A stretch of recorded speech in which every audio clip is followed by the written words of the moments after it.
The second I heard the front door click shut behind her, I opened the storage closet and pulled out the first box. I had labeled it 2 weeks ago. Kitchen, mine. Not ours. Mine. The blender, the skillet, the coffee grinder she never learned to use. I moved like a criminal. Quiet, methodical. Not because I was scared she'd catch me. She was already halfway to the airport, but because it felt like I was stealing my own life back. And maybe I was. I don't even know where to start.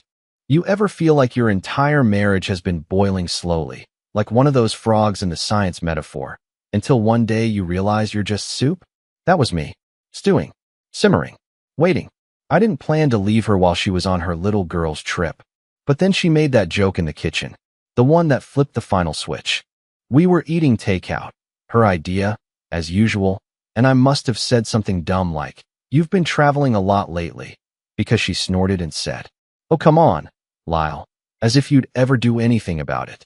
She didn't even look up from her phone, just stabbed another piece of tofu and kept scrolling. That's when I knew. She didn't respect me, not even a little. I was furniture, a guy who refilled the burrito, killed spiders, and agreed to everything. And I'll admit it, I was a coward. I let her treat me like a doormat with Wi-Fi. I let her roll her eyes during arguments and walk away like I was a push notification she could swipe away. But the second she left this morning, dragging her fake Louis Vuitton through the gravel like a war drum, something inside me shifted. I brewed coffee, the good stuff she says gives her migraines, and I packed every single thing I owned. Every sock, every receipt, every piece of dignity I could fit between stacks of manila folders and shattered expectations. I didn't cry. Not this time. I just packed. Her plane hadn't even landed when I unplugged the router. Halfway through boxing up the office, I found the envelope she never meant for me to see. It was wedged between old tax documents and a stack of glossy catalogs she used to mark with things we'd never afford. I wasn't looking for secrets. I just wanted to grab my passport folder, but my hand brushed the corner of something labeled confidential in red ink. For a second, I thought it was one of her work files. Marla's in PR, and she loves printing things just to make herself feel busy. But when I opened it, it wasn't a report. It was a printed itinerary. And not for Asheville. Not for the yoga and wine weekend I'd been told about 3 times.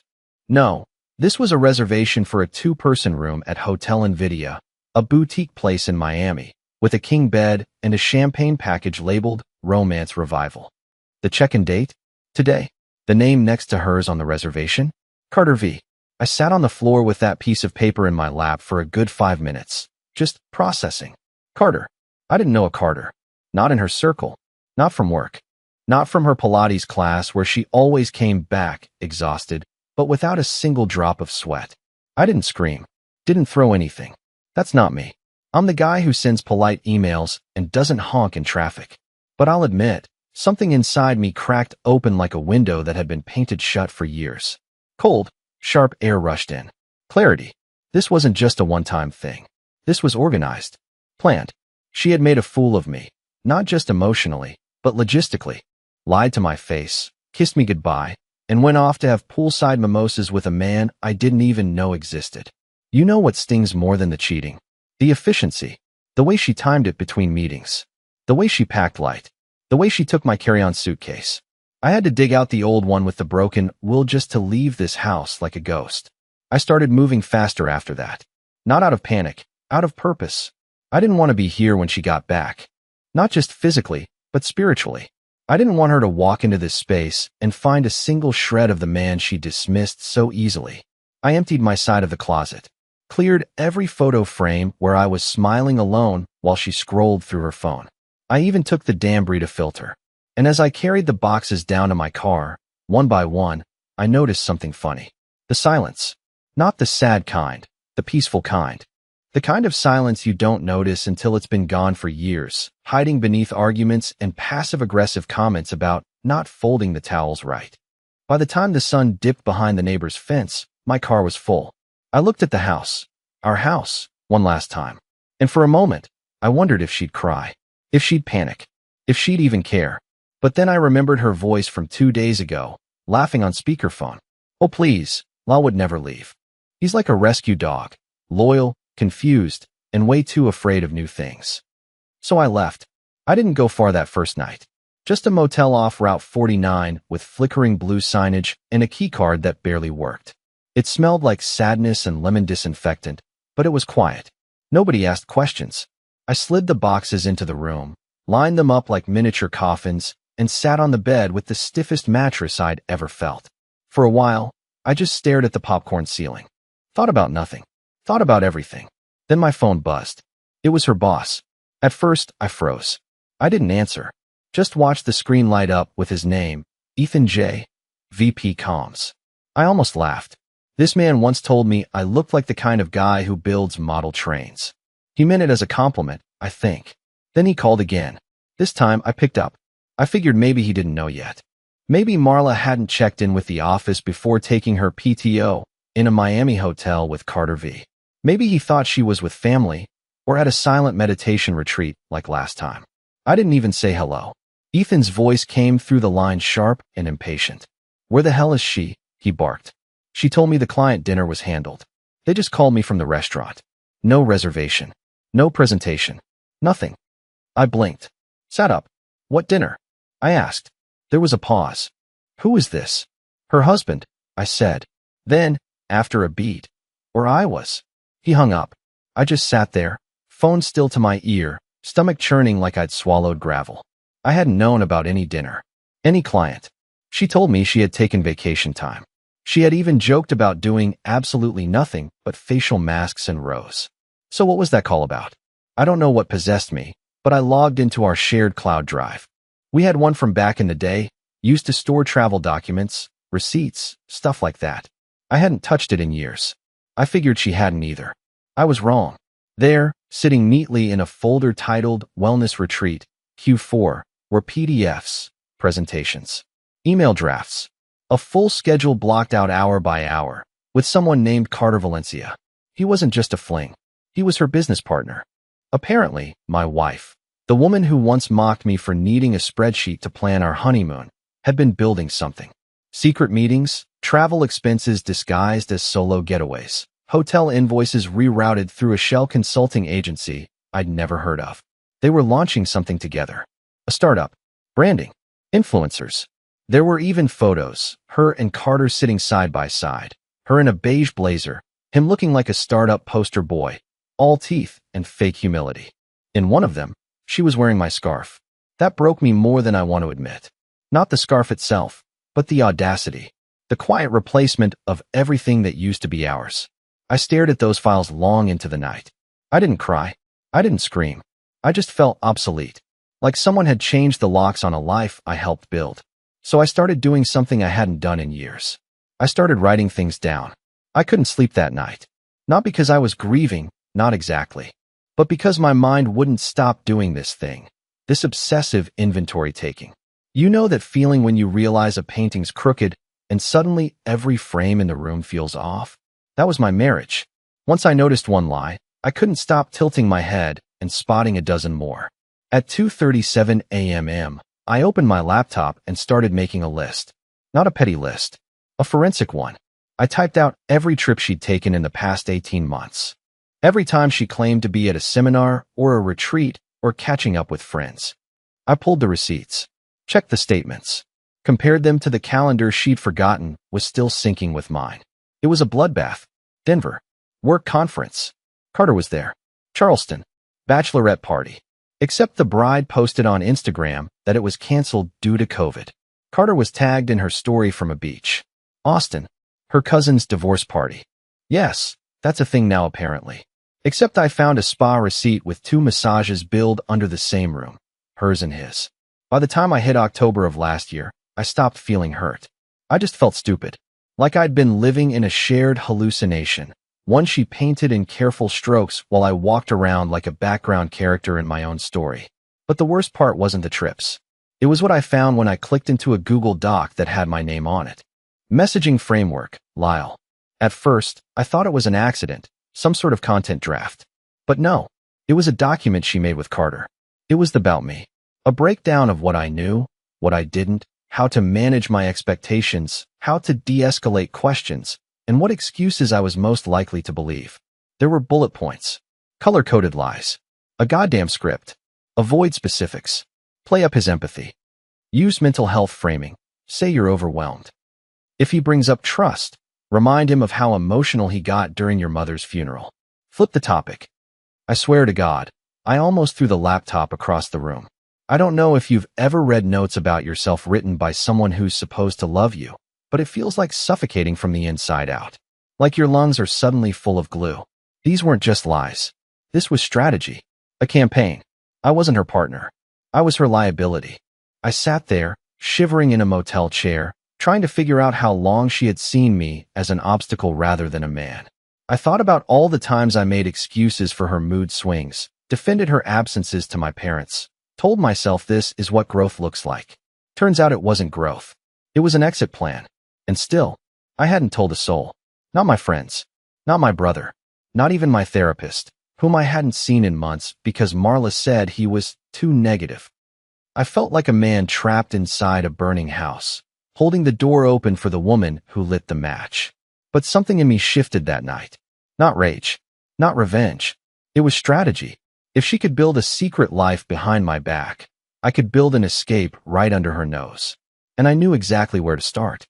I woke up to the sound of leaf blowers outside the motel. Harsh, whiny, constant.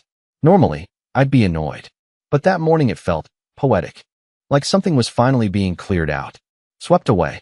I didn't rush. I sat on the edge of the bed for a long time, just staring at my packed boxes, the coffee machine I stole from our kitchen, and my list, now titled Marla's Alternate Universe. Pages of notes. Screenshots. Dates. Lies. If I had burned it all, maybe I'd have felt better. But I wasn't after satisfaction. I was after silence, not revenge, not drama. Just that moment when someone realizes the ground beneath them has completely vanished. And you? You're already gone. So I started phase 2, disengagement. I shut down all the auto payments from my account. Netflix, Wi-Fi, the meal kits she never cooked.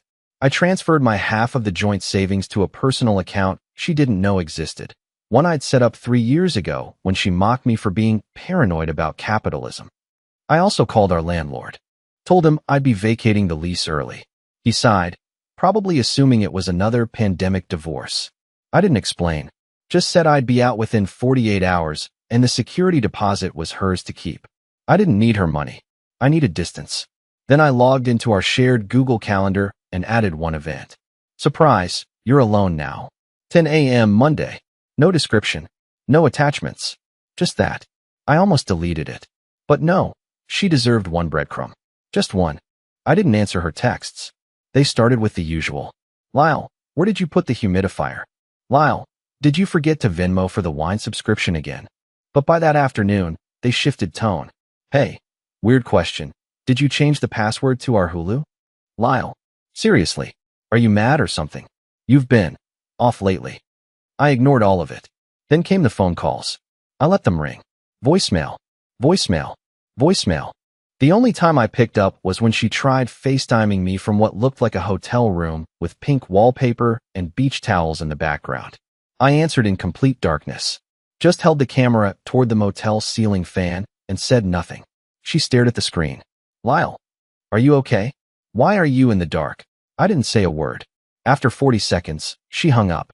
2 hours later, she sent me a single message. I'm starting to freak out. Where are you? I smiled. Because finally, for the first time in years, she didn't know what I was thinking. And that was power. But it wasn't over yet. Because there was still one more place I needed to visit. I didn't want to go to her office. It wasn't fear. It was disgust. The idea of stepping into that cold glass building where she used to wear sarcasm like perfume and talk about personal branding like it was oxygen. But I needed closure. Not from her, from the fiction she built around me. That weird, curated version of Lyle she sold to everyone as the awkward, loyal puppy who just doesn't get ambition. I parked across the street and watched the building for 10 full minutes before I even stepped out of the car. No sign of her, obviously. She was still off with Carter Valencia, sipping hotel espresso and wondering why the Wi-Fi didn't recognize her login. I walked into the lobby with my hood up, carrying a plain envelope. I didn't ask for security clearance. I just slid into the elevator with a group of interns holding iced matcha and floor plans. Nobody looked twice at me. Her floor was brighter than I remembered. Sanitized. The scent of expensive toner and fake cheer. I knew where her desk was. Right near the corner window. They had given her that spot last year when she landed the La Carina Cosmetics campaign. I used to be proud of that. Now I saw it for what it was, her launchpad away from me. Her desk was weirdly neat, except for one thing. A black hardcover notebook with a sticker on it that said, "Make them remember." Classic Marla. Drama queen energy in bullet journal form. I wasn't going to take anything. But curiosity won. I flipped through the pages fast, fingers trembling. Inside were notes. Not work notes. Personal ones. Lyle, narrative management. Guilt strategy, test with mom illness angle. If things blow up, deny everything. Then ghost for a few days, he folds fast. I read those lines in a haze, like I was watching someone else read them. I didn't feel anger. I felt confirmation. She had weaponized my kindness. Diagrammed my empathy like it was a software glitch to be exploited. In that moment, I didn't need revenge. I just needed to erase myself from her entire structure. Quietly. Permanently. So I left something behind. I took the envelope out of my coat. Inside it were copies of everything. Screenshots. Hotel confirmations. The Google Doc where she scripted our conversations. Printouts of Carter's billing info. Even the Miami itinerary. I didn't leave a note. Just the evidence. I slid it neatly into her desk drawer. The one with the loose handle she always meant to fix. The same drawer where she once kept a framed photo of us from Portland. Now it held a time bomb. Not the kind that explodes. The kind that waits. By the time she returned to work, I'd be gone. Not missing. Not off the grid. Just gone from her life. No shouting match. No emotional monologue. No last chance dinner. Just silence and consequence. I stepped into the elevator, heart strangely calm, and descended back into a world where nobody knew my name. And for the first time in years, that felt like freedom. I didn't need closure. I needed distance. And I was finally getting it. I thought the worst was over. I thought walking out of her office, leaving that folder behind, disconnecting my accounts, and watching her messages go from smug to frantic meant I was finally free. But that's the thing about cutting off someone who manipulates for sport. They don't accept silence. They demand control. And when they lose it, they reach for the closest weapon. In my case, that was my sister. It started with a missed call from Erin, my younger sister, and one of the only people in my life who still asked how I was doing without expecting a neat answer. I hadn't told her everything, just the basics. That I was out. That things with Marla had gone nuclear. She didn't press. She just told me I could crash at her place anytime, even if I needed to talk at 3 a.m., with a grocery store cake between us like we were 15 again. So when I saw that missed call from her on Sunday night, followed by a text that just said, "You need to call me now," I felt it. That creeping cold that starts at the base of your spine. I called her back immediately. She answered on the first ring. No hello. Just, "Why the hell is Marla telling people you had a breakdown?" My chest tightened. What? She called me, Lyle. Out of nowhere. She said she was worried about you. That you were spiraling again and pulling away from your support system. She said she's trying to help you, but you're shutting everyone out, and her voice cracked. She said you might hurt yourself. I sat down on the motel carpet, dizzy. It was the cheapest kind of manipulation, and somehow still the most effective. She didn't call to reconnect. She called to discredit me, to get ahead of the story, to make sure if anyone asked questions, she looked like the concerned spouse, and I looked like a cautionary tale. I told Erin everything, not in vague phrases, not in metaphors. I told her about Carter, about the Miami trip, about the fake consulting project and the notes I found, about the document where Marla literally drafted how to gaslight me. Erin didn't interrupt once. She just breathed like she was trying not to throw her phone through a window. At the end, she said, "Lyle, she is dangerous. Like seriously dangerous. And I'm not saying that to scare you. I'm saying that so you stop playing nice." She was right. Because even as I tried to disappear cleanly, no revenge, no public shaming, Marla was setting fires behind me. And if I wasn't careful, she'd rewrite the entire narrative while I was busy healing. So I made one more list. Not a list of lies. A list of witnesses. People she had lied to. People she had manipulated. Co-workers she had stepped over. Friends she had ghosted the moment they stopped being useful. Clients she had burned. I knew about them all. Quietly. Silently. From the sidelines. Like a man who'd been watching a chess game he was never invited to play. I wasn't planning to expose her. I wasn't planning anything grand. But I was done playing invisible. If she wanted to rewrite the story, fine. She'd just have to write around the parts of me that wouldn't disappear. And I wasn't finished yet. 2 weeks passed. No drama. No explosions. Just silence. The kind that feels like waking up after a storm and realizing the house is still standing, even if a few windows are cracked. I didn't go back. I didn't answer her texts. After she called my sister and tried to spin her narrative, I blocked her on everything. I thought there'd be a final confrontation. A long, painful conversation with shaking voices and mascara tears, and how could you? And why didn't you fight for us? But it never came. I think she realized the game was over the moment she found her drawer empty and her calendar filled with absence. I think that scared her more than any fight could have. She didn't cry. She posted a selfie with Carter 3 days later. Miami sunset. 2 wine glasses. Caption: New chapters always start with gratitude sparkles. Classic. It didn't hurt the way I thought it would. It felt predictable. Like watching the final scene of a movie you knew wouldn't end well. But what I didn't expect was how quickly the fog in my brain started to lift. I moved into a small one-bedroom near a lake trail. Nothing fancy, just peace. I unpacked my boxes slowly. No pressure, no schedule. For the first time in years, I had space in the closet. Not just literally, mentally. I started cooking again. Badly at first. Burned rice, under-seasoned everything. But I didn't mind. I wasn't cooking to impress. I was cooking to exist again. Erin visited once a week, usually with donuts and unsolicited pep talks. We'd walk the trail and make up fake names for the ducks. She made me promise I'd go back to therapy. I kept that promise. Funny thing is, I never told anyone the full story. Not even her. Not out of shame, just because I didn't need to carry it anymore. I had put it down. And then last week, something happened. I met someone. Not in a rom-com way. Not in a poetic, bookshop aisle kind of way. She was the barista at the weird cafe with the overly complicated loyalty system. Her name's Ren. She wears chipped nail polish and tells people exactly how much she dislikes TikTok trends. The first time we spoke, it was about how terrible their cold brew is. The second time, she remembered my name without asking. She doesn't know anything about Marla.